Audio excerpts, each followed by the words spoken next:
with your new friend Ty. Hey guys, welcome back to the Tea Party Podcast. It's the podcast where you find new friends and new music. This week I'm joined by a North Carolina native who spent half of his life in either Knoxville, Nashville, or out on the road. And this former college baseball player has had 3 Billboard charting singles and is re-releasing one of his biggest hits just next month. Let's welcome to the show, Mr. Matt Stillwell. Matt, how the heck are you? Man, I'm doing good. Happy to be talking to you.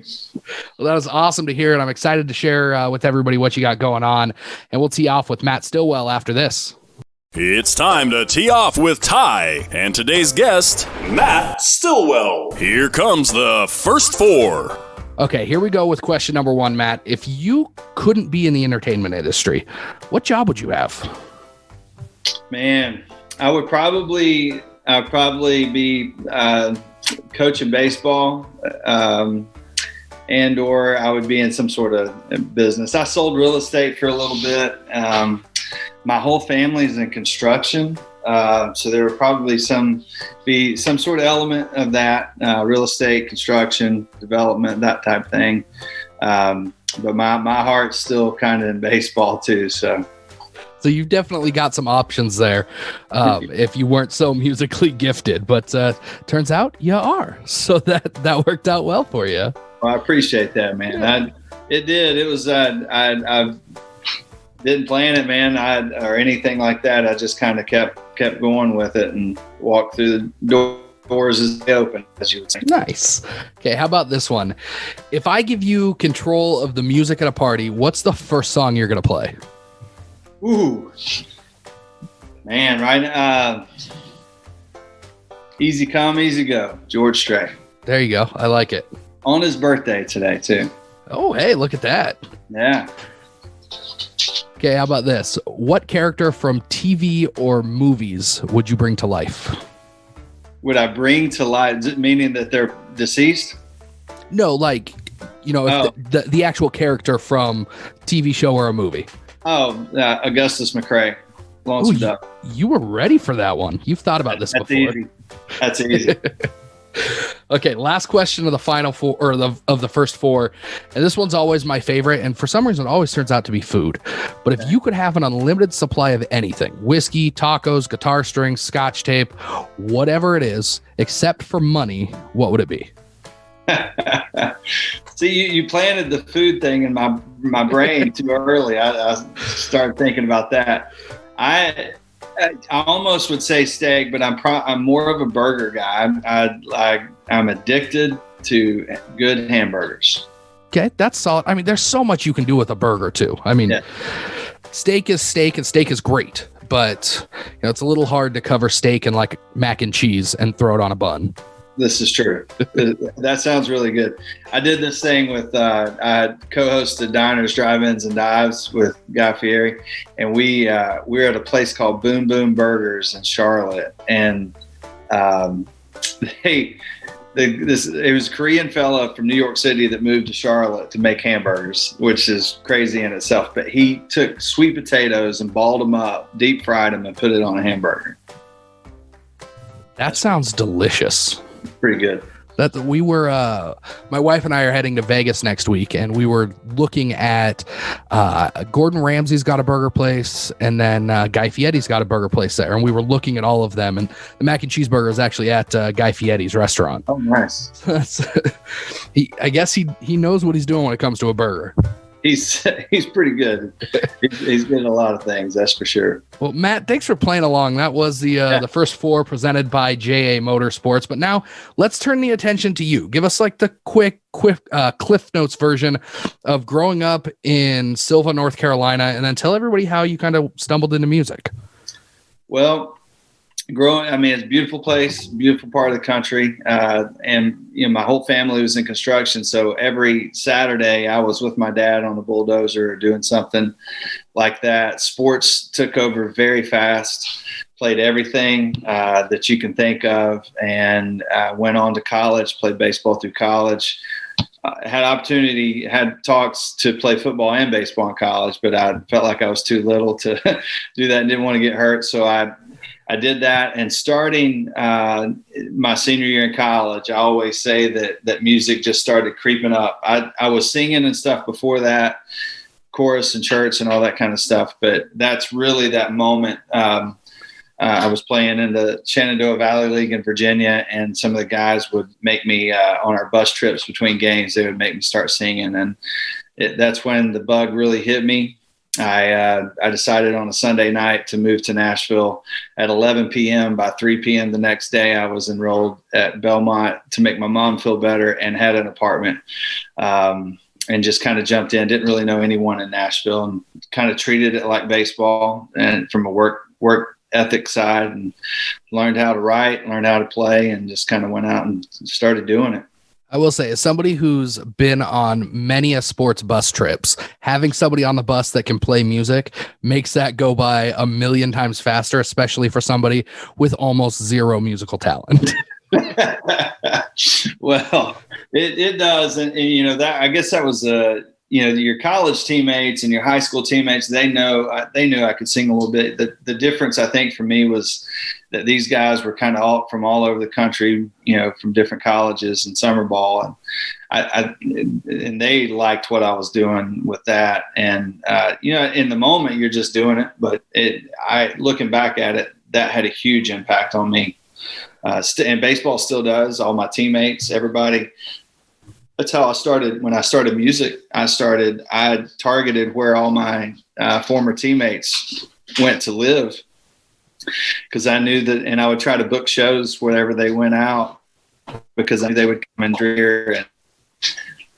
And yes, sorry about that. I knew that they would come and drink beer, and which would keep me working for that venue. And so I literally had a ring of keys that I would go between Atlanta and Columbia, South Carolina, and Charlotte, and Asheville, and Knoxville, and just kept drawing that circle a little bit bigger. And I would sleep on their houses, on their couches and stuff, especially as they were building families. I was late in the game for that, but they were building families, and I would do that. Their kids would get up at like 6 a.m. after I got home at 3 from playing at the bar or whatever in their town. But that's how I did it. And so I've utilized baseball along the way. And the two, sports and music are very similar in that, especially baseball. Well, and that's such a good way to kind of build venue credibility, but also kind of build your fan base when you're playing in these places where that you've got these built-in promoters. You're coming to town, of course your buddy's going to be like, yeah, absolutely, I'm going to come to this show and I'm going to bring more people with me. It is, and it was cool to be able to keep up with guys on that level. But I learned pretty early on that you had to keep a crowd, and that the most venues just didn't care if you were that good of a singer or anything like that. If they were selling food and booze, you're good to go, and they're going to ask you to come back. And I learned that pretty early on, and kind of really, it's not that I wasn't trying to be a good musician. I realized that was part of that business thing. But man, I still book my shows now. And so it's tough cold calling a venue. God bless all the booking agents out there, and doing all that research to try to do it. But that early on, I jumped in just like that, for sure. Was there a moment that you were like, yes, music is what I want to do full time? Or did it just kind of gradually happen? Well, I would tell you that it's probably, it was kind of gradual, but my senior year, so I played baseball at a school called Western Carolina University. I went and played against a lot of guys that played football at Tennessee, the University of Tennessee. And so after my practices, I would drive over, we'd go to the football games. Well, that Sunday, typically we'd go to a church somewhere over here in East Tennessee. And one Sunday I got up and started singing Amazing Grace. And I used to do this imitation of a Southern gospel tenor named Archie Watkins. And I was kind of trying to imitate him. And then after like, the first line, I just started singing. Well, there was a guy in the audience, the congregation, named Cooter Daniels, just a phenomenal name. That he had a studio in Knoxville, and he came up to me after the service. He's like, "Hey, I think you ought to try to do something." And that, it was less than a month later, I recorded 5 gospel songs. But that was my first foray into it. And it was right around that time where I was like, you know what, I still love baseball, and I was still playing. But that's really when music kind of took hold. And I figured after I graduated, I had a couple opportunities to continue playing baseball, but I was like, I want to do this when I'm like Willie Nelson. And if I'm going to chase something, let's go chase this now. And so I just kind of jumped in head first. Well, and you moved from there. You said you moved out to Nashville, enrolled in Belmont. What was your first trip to Nashville like as an artist? Knowing that's kind of where you wanted to be. Yeah. So I had been to, my parents took me when I was like a baby, which I don't remember. And that was when Opryland was still an amusement park. That's way long time ago. But I had a little hiatus where I moved from North Carolina to Knoxville, and that was that real estate time in my life. One of the days that I was supposed to go and do an open house or something, I got on I-40 and I drove on to Nashville. I went to Nashville and I walked downtown. I walked blisters on my feet going in everywhere. And I found Music Row. And I had started kind of doing research and all that stuff. And so I wanted to go see it. And I bet I spent 9 hours that day walking Nashville and just exploring. It's the first time I've ever been there. I didn't go see anybody. It wasn't anything like that. I just kind of went and got a feel for the town and drove back. And it wasn't, man, it was probably 4 months after that when I fully moved, because I was living with the president of the real estate company, who was also my best friend. And I was like, man, this is what I really want to do. And that was about at 10:30 that Sunday night. And he's like, I know. And then that's when all that kind of went down that Sunday night at 11 PM. But that was my first ever trip. And it, I don't know, there wasn't a specific thing that day. But I love Nashville, and I fell in love with it that day, and I knew that's where I had to be. Well, is there anything that you wish you would have known going into that day that you didn't know that maybe might have helped you out there? Not necessarily that day. I would say that when I moved to Nashville, I'm sure, looking back on it, there's lots of things that I've learned. I would have to tell you, though, I learned by going and doing stuff, going to the open mic nights and meeting strangers and trying to write songs with people you didn't know, and trying to book shows, trying to, make the inroads. Like I did all of that and learned it somewhat on the fly. And so there's not really anything that I didn't, that would have helped me skip a step, so to speak, because I didn't skip any steps. I still haven't skipped any steps. So there's not anything really like that. I feel like because of baseball and honestly, maybe because of real estate, the networking side of our business, of the music business, and it's not necessarily about who, it's just the friends that you build. And that you get I met most of the people that I still work with today when I first moved to Nashville, whether that was at a happy hour, a writer's night, just through mutual friends that I had made. You build those relationships and you try and keep those. That's by far one of the most important things on earth in the music business. And, I think I probably had a lot of really good training with that, being a teammate and being, having friends that are close like that for a long period of time. And that's definitely got to help you because you've been in the business for a while now, and you've kind of lived through this sort of, I guess, a digital revolution of music. I mean, when you first put out Shine in 2008, I'm sure that process looked a lot different than the music that you're going to put out this year for sure. I mean, even this conversation that we're having right now over Zoom isn't necessarily something that was even thought of. No, it 2008 wasn't in anybody's mind at that time. I came out right after Chicken Fried with Zac, and Zac had kind of built up that Southeast, following and all that kind of stuff. And I was aware of that, and I was trying to kind of emulate that on some level.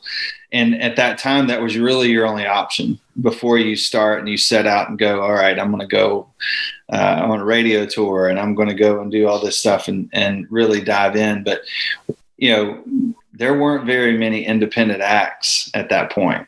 Zac was the only one, and he had just been signed by Live Nation, which later got out of that and went to Atlantic. And so I was on an island in a sense, as a true independent.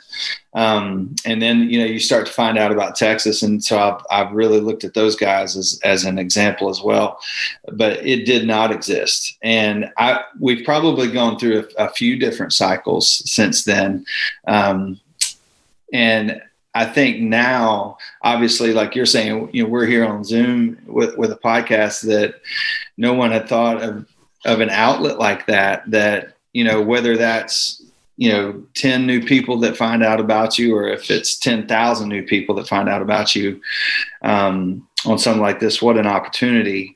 We didn't have any of that. And you didn't have, the blueprint, so to speak, of, get out and build a following and this can happen. You go hire a radio team, and you get a team around you, and you spend an abnormal amount of money to go and do that. And it wasn't necessarily about building that live following or building a touring schedule, especially a nationwide tour schedule.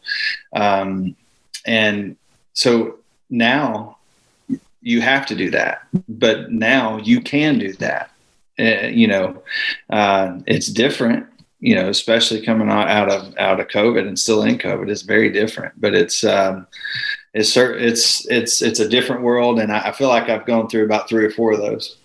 Well, and that's for sure. When you talk about the promotion of Chicken Fried, Zac Brown Band, I remember being at the Oklahoma State Fair, and I don't remember the year, but I was just wandering through the fair doing, fair things. And there's this stage that's set up, and all of a sudden I hear this song that I've heard on the radio a bunch. And it's this free concert in the middle of the fair. And as you're walking kind of towards the stage, there's these guys that are handing out business cards that don't have anything on them other than Zac Brown Band Chicken Fried. That's it. Yeah. And I'm like, oh, that's, looking back at that, I mean, that's completely crazy. They had to print those. They had to pay somebody to hand them out. And now you can do all of that for free online. And it costs almost nothing to do versus what it was like back then. It's a whole different, that's the MC Hammer model. If you know anything about that, he was selling them out of his trunk, and Zac and those guys did such a good job of that. Whatever you want, the grassroots, guerrilla marketing, all that kind of stuff. The challenge today is that everyone can do that. Everyone has a platform, so to speak. It's just that platform starts out way smaller. And so you have to be in a situation where you're so driven, that you just never stop, because you have to be able to sustain when other things kind of fall off.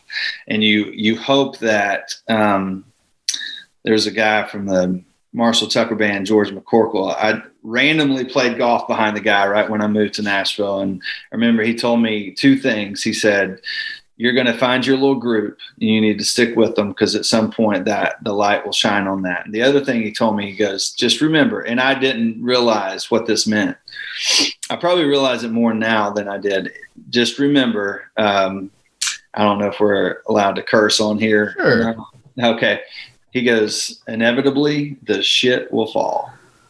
And I keep that in the back of my mind all the time, because you watch folks that you're like, oh my gosh, how did this happen? And that, and here I am slugging away. And I feel like, music's good and so you just have to be so driven and narrow minded and, get your blinders on and never stop. Because if you believe that you have to be standing when that shit does fall, then that's kind of, that's some of my motivation of how, and I think now with such an open, everybody has an opportunity to go and record an acoustic guitar and a vocal and put it on YouTube or TikTok or whatever.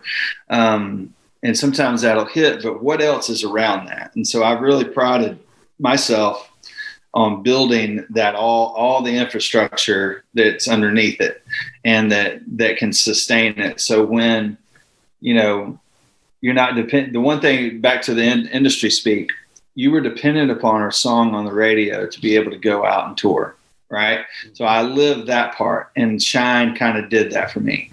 The video did really well and the song did pretty well, especially for independent or whatever. But what it did for me was it helped me get a touring base and relationships across the country that has really come through for me during COVID.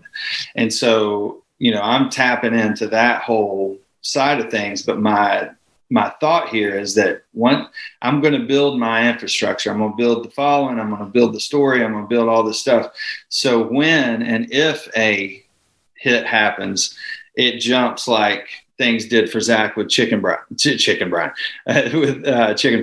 because it exploded. But then everybody realized how much he had been playing for years and what that following looked like, because you couldn't see mine at that time. And so now you can kind of see everything. And for me, I want to be in the position that, number one, if a radio hit doesn't necessarily happen, that I'm still out doing this, for the rest of my life. But if it does, I'm in a position to handle it properly. And I'm in a much better spot now than I feel like I was then, whether that's through experience, but more importantly, just the infrastructure that I have now to be able to go and do stuff. I'm in a position that if something like that, and God forbid we have a hit with Hey Dad or whatever song, that we, can kind of explode, so to speak. Well, and you've got quite a bit of new music coming out this year, starting in June. The re-release of one of your most popular songs, Hey Dad. You're actually wearing a Hey Dad hat now. But before we talk about the re-release of this song, I want to talk about more about how that song came about, because I feel like that's one of those things that when you hear those commercially successful songs, the ones that are on the radio, that they're great songs, don't get me wrong, but you lose some of that personal touch behind a huge radio song. And Hey Dad was super successful for you. It's got like over 1 million streams on Spotify. But where did the inspiration, one, for the song come about? And then what was that writing process of actually putting the song together like? Yeah. So my dad passed away 12/13/14, and we wrote this song about 29 days after that. So it was really crazy close to the time that my dad passed. And I wrote it with a guy named Lynn Hutton that I'd written Shine with, and who is now producing me. One of my best friends. He's one of that group that I met really early on in Nashville and just kind of stuck with. He, at the time when my dad passed, was in the Dominican Republic on a writer's retreat. So there was no getting home. There was no that type of thing. And he and I are both close. I'm close to his dad. He was close to mine. And so that was kind of a tough thing. So it was the first time that we had seen each other physically since my dad had passed, when we wrote it that day. And quite honestly, man, I came in, I had just come off back to the whole baseball thing. I'd just come from the St. Louis Cardinals fantasy camp. Budweiser had sent me down there so I could go back and rekindle some of those baseball days or whatever, and which was phenomenal for me. And but I came into that writing appointment wanting to write a song about beer, and like I was pumped up about it. And he looked at me and he's like, "Man, that ain't what we're doing today, bud." And that gets you. And I looked, I pulled out my phone right after that, and I just saw you in the favorites, mom and dad. And so it really, at some point, a little bit of that is a blur, just because he did open up the emotional part of that for me, which I'm a pretty, like, I'll cry at commercials and stuff, but like big things, I don't necessarily cry. I don't know if I have, if it's just walls or whatever that go up, or if I just get in the moment. And so he was able to put me in that space that day. And it's about a conversation that I would have if I could. That's the most simple part of this. And I remember that day it was helping me in the writer's room that day. And I knew that on some level that it was going to help a lot of people. Since then, I don't know that I realized, and this, I guess there would be a business side of this, or a music industry side of this, of the power of social media, and how that has changed our lives.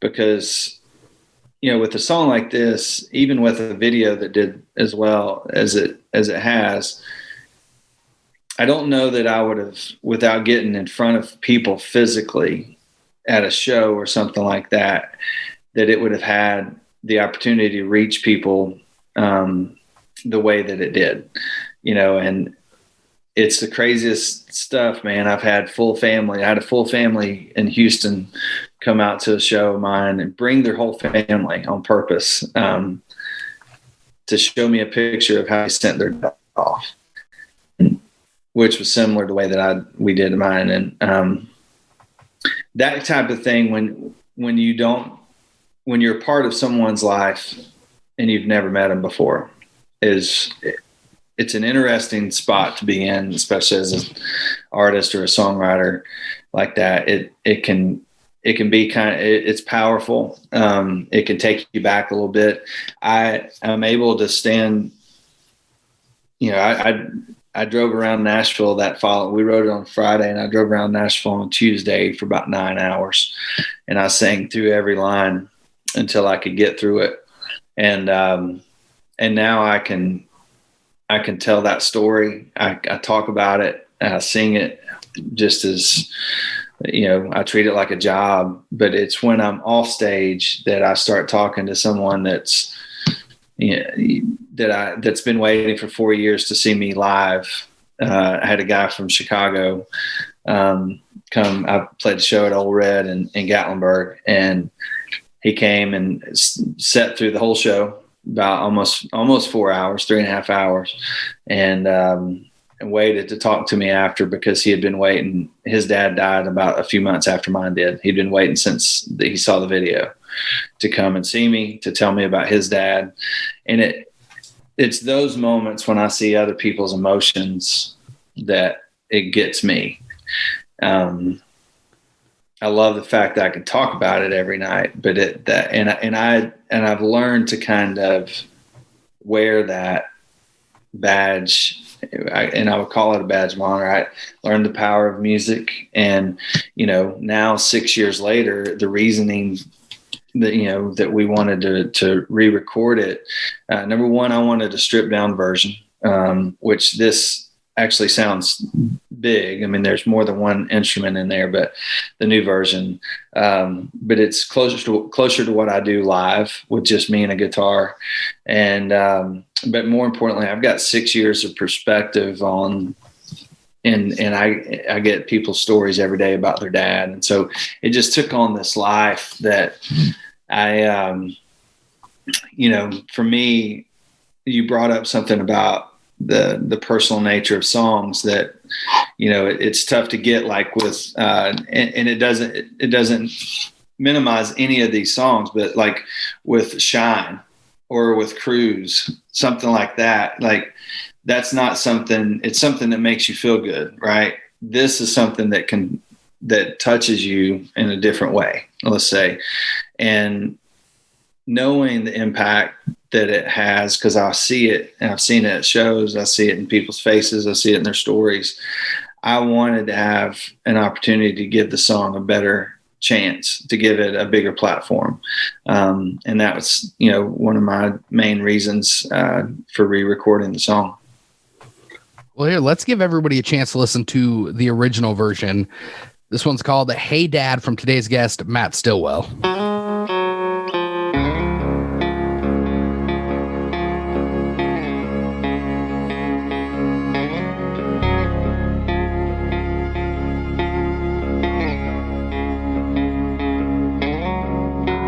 His old hands were like leather from working in the cold Carolina weather, stringing 60-hour weeks together for my mama, my brothers, and me. He was old-fashioned, he was old school, American red, white, and blue. But to me, he was just cool, the man I wanted to be. It ain't set in that he's really gone. If I could call the number, still here in my phone, I'd say, hey Dad, it's me Dad, just wanted to tell you that I miss you bad. He'd make me laugh like he always did. Before he said goodbye, he'd leave me with this: go on boy, be strong boy, don't you shed a tear for me boy. I had a good life, one hell of a run. It's alright, I love you, son. Hey, Dad.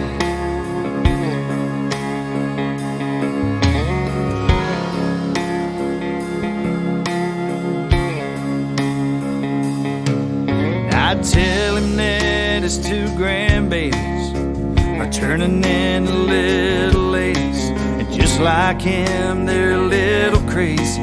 Talk about him all the time. I'd let him know me and my brothers are spending more time with one another. Mama says some days are better than others. I think she's gonna be fine.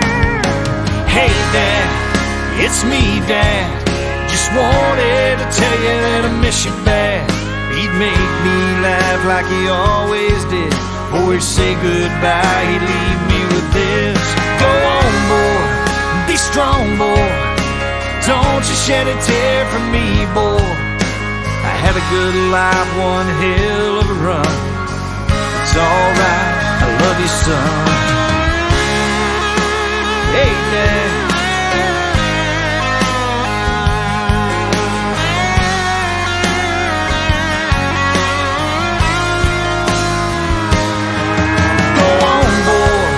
Strong boy, don't you shed a tear for me boy.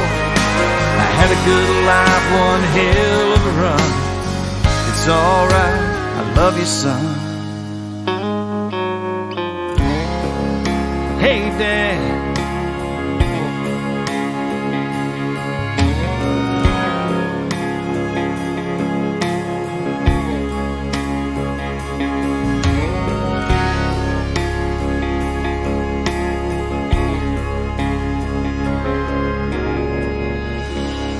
And that one was called Hey Dad by Matt Stillwell. And Matt, you mentioned it already a little bit about why you were re-releasing the song. That's coming out in June. Make sure everybody that's listening to this keeps an eye out for that one. But when you release this song, originally you were on one spot. Now you're a dad yourself, kind of putting out this song. How much different is it for you now, almost kind of being on the other side of the song? It's I tell you what, this past weekend, I hope this is an example of what you're asking. I played a show at my high school where I graduated from. It was for the seniors, and I'm doing these hometown house parties, and they asked me to come do it. It was awesome. Well, my mom was there. My brothers were there.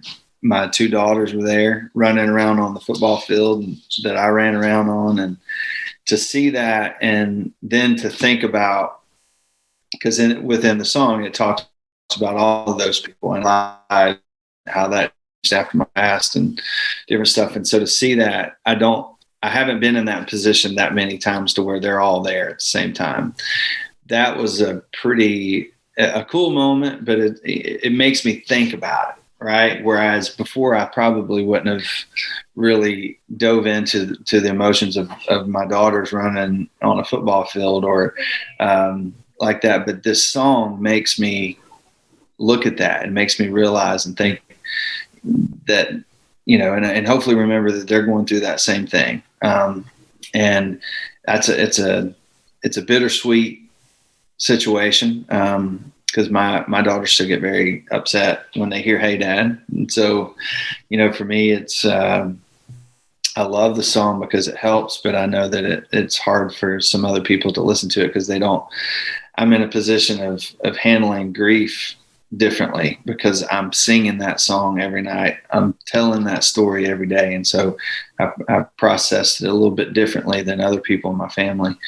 And so watching that happen is wild, but also watching my girls grow up and other people tell them about my dad, and all of that stuff is a little bit bittersweet, but mainly just sweet for me.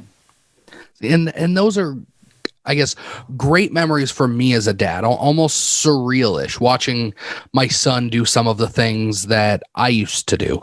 And like, I can't imagine, what that's like coming from your side, having a song like this when you're up on stage performing that song, because it really is kind of a song to and about your dad. But at the same time, you're right. You're kind of in that middle part where as you're singing the song, there's this whole group that isn't thinking about your dad. They're thinking about you as the dad. Right. Yes, that's very true. And to be honest, totally honest, I haven't thought of it in that context necessarily. I get so caught up in it, but that's absolutely true. And that's something I think at my shows, I tried to relate to as many people as possible, and right now over the last 3 years, hey girls, you got to be quiet. Just like that. Yeah. See, it's exactly the same thing. But I've been doing these hometown house parties, which are really intimate.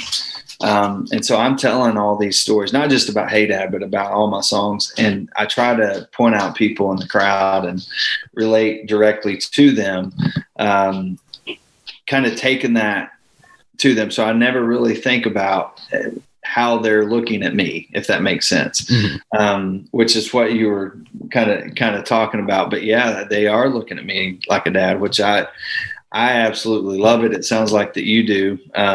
I will say that when I put Shine out, it was the farthest thing from, just being a solo male artist in country music. It was the farthest thing from my mind, For sure. And, but life in a beautiful way happens the way it's supposed to. And I couldn't be happier. I truly believe that it's made me 1,000 times better.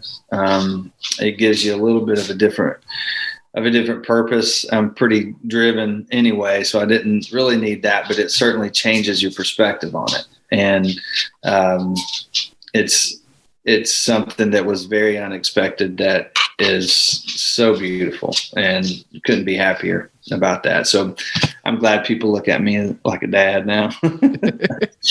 Well, and one of the things you mentioned in there, it's called Hometown House Party. Mm-hmm. You started that even before COVID a little bit. I've seen a lot of people kind of do that sort of thing since COVID has taken over in these small groups, but you started it before that. Give everybody an idea of what that is and where the idea for it came from and what you're trying to accomplish. So 2019, I put a song called Everybody's Got a Hometown out. And simply as the marketing around the song, I decided that I was going to go and play what I called hometown house parties. And I had done one close to my hometown in North Carolina, just for a few people.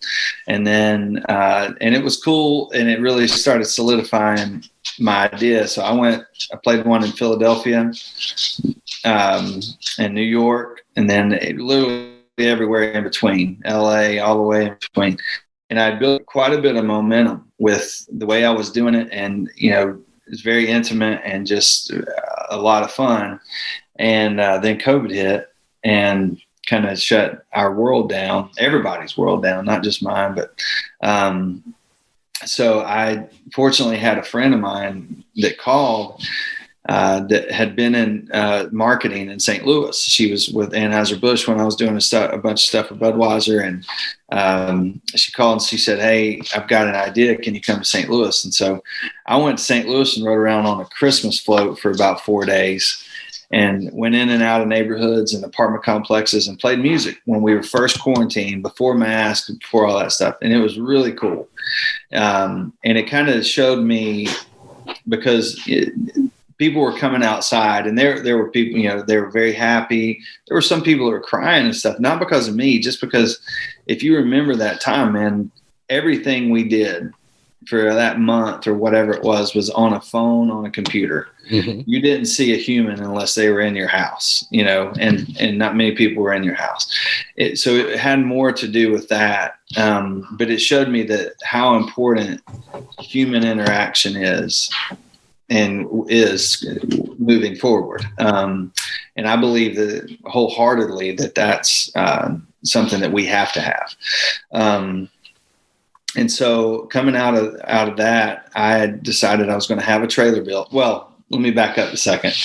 This is my, I don't know what you would call redneck, engineering. Redneck ingenuity. Ingenuity, yeah. I love it. I had a trailer that I used to pull behind the bus, 9x14 trailer that was wrapped in Budweiser, Matt Stillwell, the whole situation.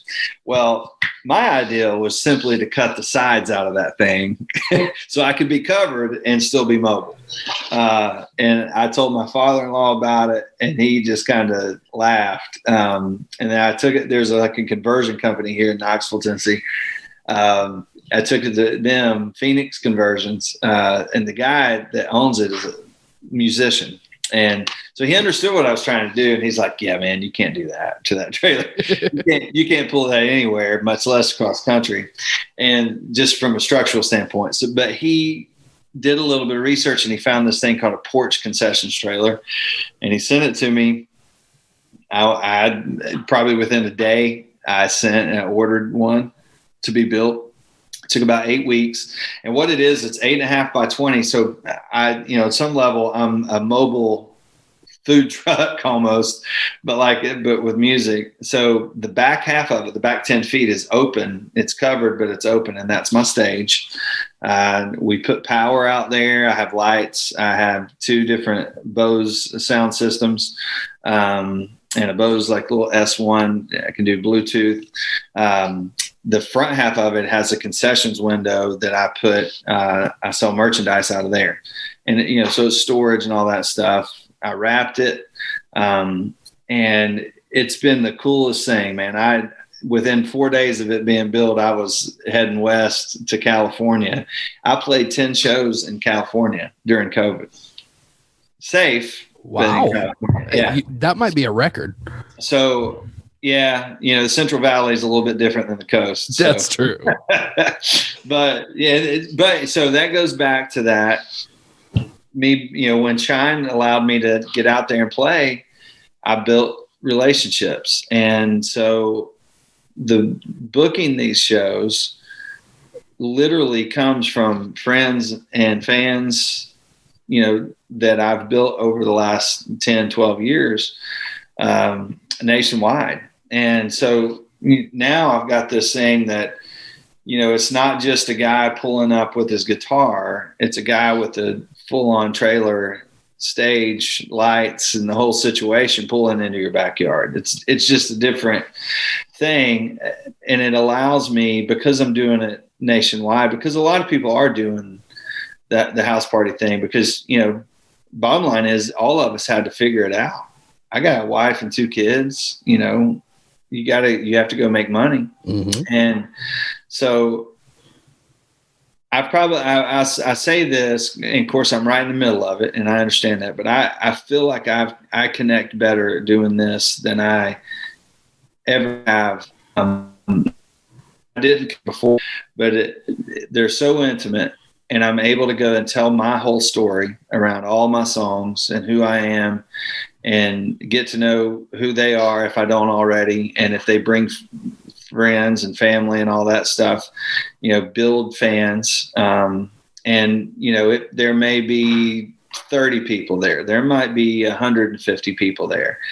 Whatever that is, I try to make it feel as small and intimate as it can be, so that you're building a fan base, trying to build a fan base coming out of that these people know exactly who I am when I leave. And man, I tell you, I'm most of the time booking 2 and 3 of these things out of each party. So it has that kind of life that, I think there were times where I had some real momentum around Shine and maybe Ignition and certain, but the online factor of Hey Dad and now this is different. And they're everywhere I go, man, let's do this again next year. And the artist in me, or the business side of me, is like, well, let's just wait a minute. I want to be on the Kenny Chesney tour, For sure. So, which if you're listening, I do think this would be cool as your tailgate thing. But I'm connecting in a way that I haven't before, and absolutely loving it. I don't carry a merch guy. I don't carry a driver. It's literally me. And I have the honor system I set up, still kind of figuring some of that out. I had a guy last weekend I played one for he and his wife. They have a bunch of land at a park. This is the tip chicken. So I wish everybody could see this chicken because it is fantastic. It's amazing. And so I just, it's kind of the honor system. I put all my merchandise out, and you take what you want and pay for it, and all of that kind of stuff. And so it has a very organic feel to the whole thing. I show up, I'm the one that's setting up, it's not like it's a crew or anything like that. And so I'm absolutely loving what I'm doing. And, the hometown house party is rolling. That's for sure. Well, and you're also doing something else that's really cool called Castle Sessions. Yeah. And that's in an actual castle. It is. I saw on your Instagram that you've also got a contest running for people to get married at the castle. Is that what that is? It is. And so I kind of came in, I'm indirectly involved in the castle wedding. The county where I'm from, Jackson County, North Carolina, they are the ones that initially put this contest together. And then obviously Castle Lady Hawk, which is the castle, and Bear Lake Reserve, which is like a mountain community that is part of it. They're all putting this thing on and told me about it. And I'm like, man, this is awesome. I was like, I want to write a song for whoever wins, and so I kind of wedged myself in there, but I think I know it's going to be really cool. And honestly, one of my castle sessions will be the story around the winners and me getting to know them and writing the song and then playing it at the wedding. And so, yeah, it's about almost a $50,000 wedding that they're giving away in a castle. Yeah. And so I built some really cool friends, up there, and there's a guy named Craig Smith, and Craig is like the GM of Bear Lake Reserve and also involved in the castle.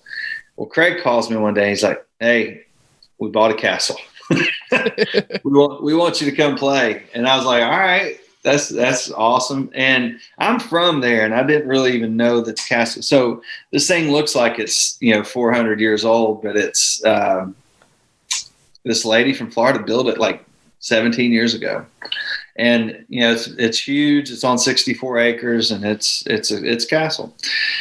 And so I went in and did just me and a guitar in the great room in front of this. The whole castle is scaled off of this off of the mantle of the fireplace. It's unreal.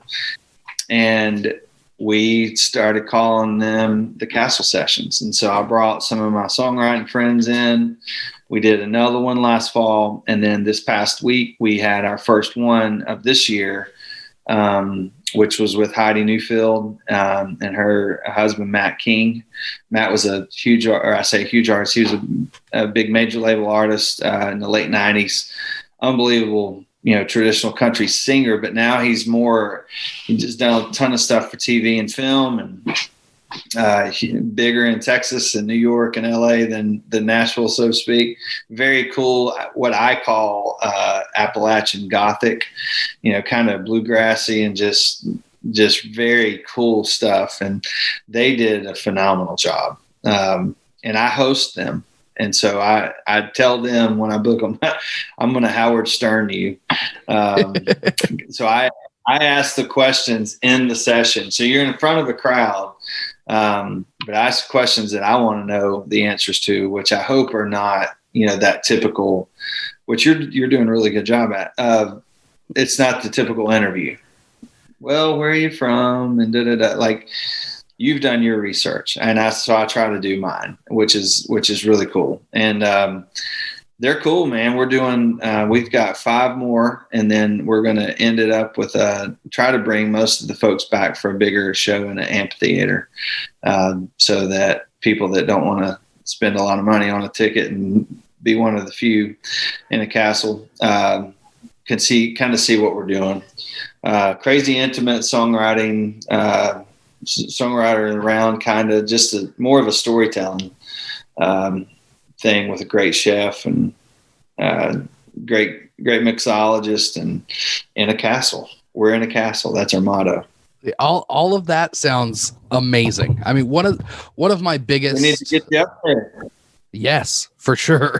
One of my biggest pet peeves is, going to something like that and the people, the artists on stage being asked the same, like 3 questions. Where are you from? Who's your inspiration? That sort of thing. And it's nice that, sounds like a really cool venue. I've looked at the pictures and it looks fantastic. It sounds like a good time. How can people get tickets to that? Woo. That's we have a landing page, castleladyhawk.com/sessions. We're still in the process of building that. And we cap it at 50 total. And some of those are black envelope where you have you get an envelope sent to you, and that gives you the opportunity to buy tickets, I guess. We're really keeping that theme of the castle. We're in a castle. So we don't tell anyone who's playing. You show up because you are buying into the experience of the Castle Sessions.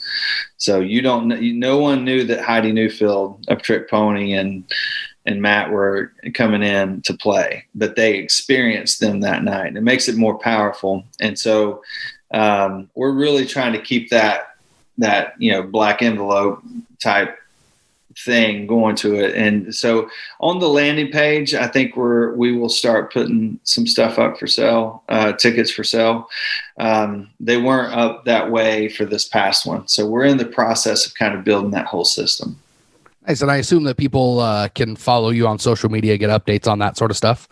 Absolutely. Yeah. What are your social media handles? Yeah. So they're at Matt Stillwell Music on Facebook and Instagram, at Matt Stillwell Music, and Twitter is just at Matt Stillwell. My website is mattstillwellmusic.net.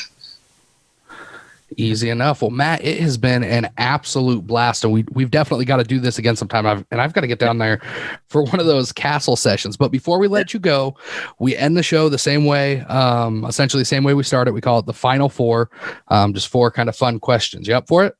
Absolutely. Okay, here we go. These ones make you think a little bit more, I think. Okay. It's time for the Final 4. Okay, question number 1. What is your favorite venue that you've ever played in? Whew. All right. I'm not going to say the castle. I was going to say, I feel like the castle's got to be up close to the top. The castle's great. So Oh man, it's going to be a toss-up. Good. Glass acting, great. Very, very cool place. It's at the Opryland, or I say the Opry Hotel there, Gaylord Opry. And what's it called? The Glass Cactus. Ooh. It's like all wood, similar to the Ryman in that respect. And the 930 Club in DC, one of the coolest places I've played. I've heard some really cool things. I used to work with a gal that worked at the 930 Club in DC, and I've heard amazing things about that. That is definitely on my bucket list. Very, very cool place. Okay, how about this one? Who were your 3 most recently played artists on your Spotify? Or Apple, whatever you use. So I have a playlist that I just call good. Nice and to the point. I like it. Chris Stapleton, Eric Church. I'm going to give you, but you only want 3, right? You can give me as many as you want. Well, on that playlist is Stapleton, Church, Leanne Womack. She has a song called Send It On Down. It's so good. George Strait, Keith Whitley, Haggard, Waylon Payne. Very cool. And I don't go much farther than that. I like it. It's good in that world. Okay, here's one that I think is going to be a fun story. Okay. What's your favorite on-stage memory? You're going to have to narrow it down for this one.